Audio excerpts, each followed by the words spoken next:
So I've been on a total Season 7 kick lately, and it's because of this stupid Complete Series 7 DVD.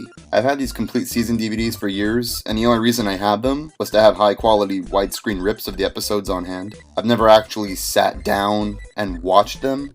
Recently I was looking at the DVD case, and the absolute incoherent order of the Season 7 episodes completely fascinated me. Usually all the eps are listed in their production order on these things, which I always prefer, but I don't know what happened with Season 7. Like, why is Emily's New Coaches after all the Emily episodes? Why are the Narrow Gauge episodes grouped up in threes?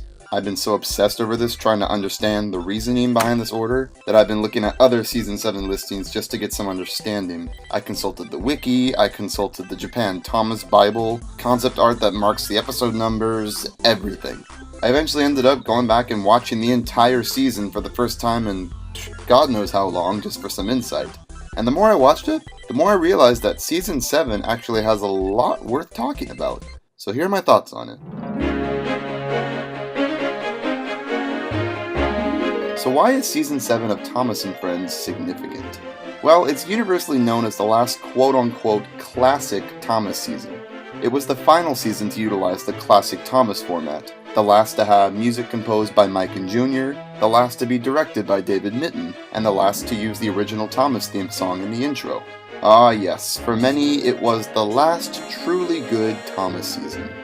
Or at least for every other country besides the United States. Yeah, we oh-so-fortunate Americans got really screwed with Season 7. Contrary to popular belief, Season 7 was actually the first season produced under Hit Entertainment's ownership, not Season 8. And I'm not really sure what Hit's reasoning for this was, but they completely changed the season when they brought it to the US. It was given brand new music composed by Robert Hartshorn, utilized the Season 8 intro and theme song, and featured really terrible rushed narration by Michael Brandon. I'm a great Western engine. I shouldn't have to shiver. By the time Season 7 came to the US in 2004, Season 8 was already starting to air. And I guess Hit thought it was a better idea to air Season 7 coincide with Season 8? I don't know. For the longest time, the only way I got to see any of Season 7 here was in between Season 8 episodes on PBS. And some of them didn't even get aired. There were some I knew existed, like Snow Engine and The Runaway Elephant, but I never saw them. The United States didn't see Season 7 in its entirety until 2006. 3 years after the season aired in the UK. 3 years. Funnily enough, the US did get some Season 7 episodes on DVD prior to Season 8, which were included on the New Friends for Thomas DVD. Strangely though, the eps on this DVD were narrated by Michael Angelis. I always figured this was because it came about in an awkward period between Alec Baldwin leaving the series and before hiring Michael Brandon. So Hit just said, screw it, we'll just have Angelis do it, we have a release schedule to keep to. And no offense to all the UK fans out there, but I just can't stand this guy's narration. New Friends for Thomas was my first ever exposure to Michael Angelis, and it left a pretty bad impression on me. I've never truly been able to bear his narration since, unless they were the only versions available. I realized that he had a lot of energy in the early seasons, but here, it's like the worst narration he's ever done. It gives me great pleasure to present you with 2 new coaches. Well, actually, I take that back. I guess it could be worse. How am I going to make the Children's Day really special? Ugh. To be honest, though, I have to give Michael Brandon some credit. At least he attempts to give each character their own distinctive voice, even though most of them don't suit the character at all. Not me, puffed Gordon. You never catch me looking so ridiculous. At least he tried. I've always kind of avoided watching Season 7 because I dislike both English narrations. It's really a lose-lose situation with this season. I guess I prefer the UK dub just because it's presented in the way it was intended, and of course, for the music.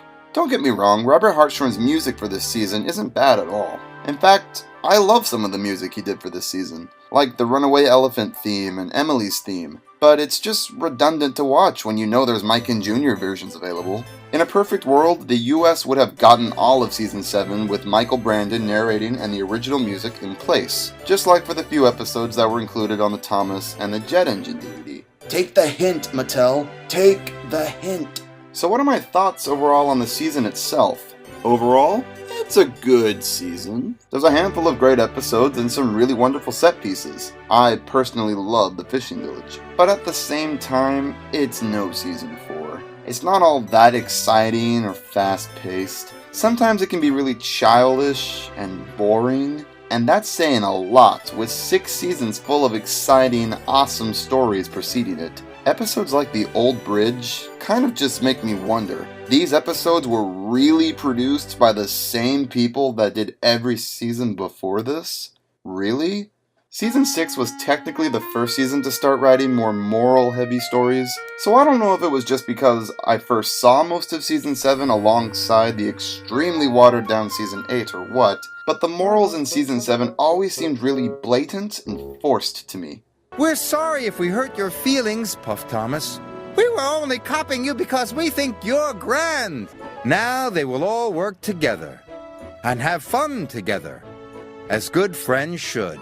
Maybe spotless records are made to be broken, smiled Thomas. And then mended again, finished Arthur, just like friendships. We shouldn't have been so naughty, said Bill. We're very sorry, added Ben.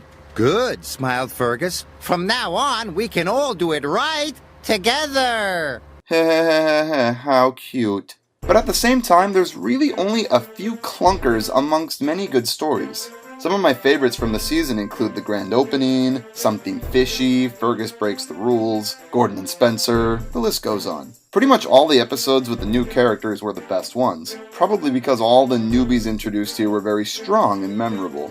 With the exception of Murdoch. I mean, he no doubt looks awesome, but there's not a lot to his character in my opinion. He's a gentle giant that likes it quiet. Not really a whole lot of story potential there. No need to be rude. Of all the new characters introduced in Season 7, my favorite is without a doubt Spencer. He's definitely one of the more stronger characters that came from this era of the show, and he's still used heavily to this day.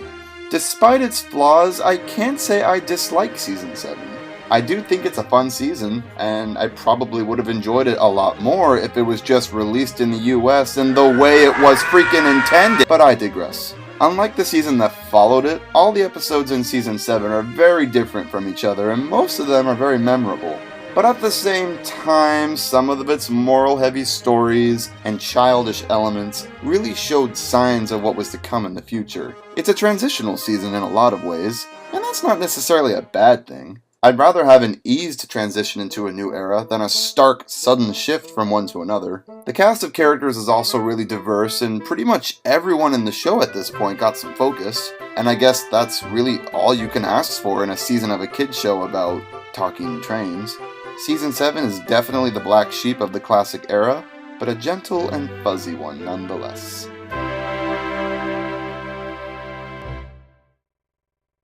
So those were my thoughts on Season 7. Yeah, pretty random topic for discussion, I know, but you can all blame that stupid Series 7 DVD for initiating all of this. Also a big shout out to Toby's Windmill and Michael Melton for their amazing Season 7 music recreations. If you haven't checked out their channels already, you totally should. Links are in the description. I've also been experimenting with shorter, more to-the-point videos like this one, so let me know if you like this format or the longer, more in-depth thoughts-ons like the Adventure Begins one. Let me know what you prefer. Thank you so much for watching, guys. Peace.